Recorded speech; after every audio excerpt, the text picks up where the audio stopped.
మీడియాలో print media, electronic media, social మీడియాలో ఎట్లయితే ఫార్మేట్ మారిపోయిందో ఈ రోజు ఎట్లయితే 2020లో ప్రతి బాల్ను బౌండరీ దాటిచ్చే విధంగా పనిచేయాలనో ఇవాళ సోషల్ మీడియాలో కూడా ఆ విధంగా ప్రతి వాడు ప్రతి నిమిషం ప్రతి సెకండ్ అలర్ట్ గా ఉండాలి.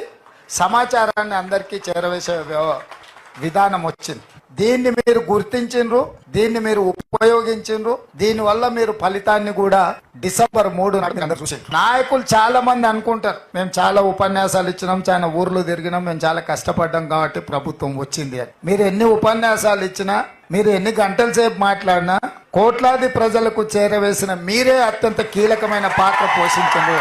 నాయకులకు ప్రజలకు అనుసంధానకర్తలుగా సోషల్ మీడియా వారియర్స్ ఉండి ఈ ప్రభుత్వాన్ని తీసుకొచ్చిండ్రు. ముసుగేసుకొని వస్తే ముసుగు ఊడవికి బట్టలు గుడ్డలు ఊడదీసి కొడతా అని చెప్తున్నా. నేను తమాషా చేయొద్దు. నేను కూడా మనిషిని, నాకు చీమునెత్తురుంది.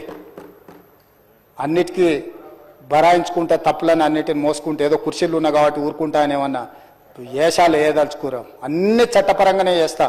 చట్టాన్ని పరిధిని ఏం దాటను. ప్రతిదానికి ఒక శిక్ష, ఒక విధానం ఉంది.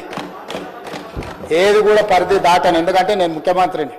చట్ట పరిధిలోనే అన్ని శిక్షలు ఉంటాయి. జర్నలిస్టులకు కూడా నా సూచన,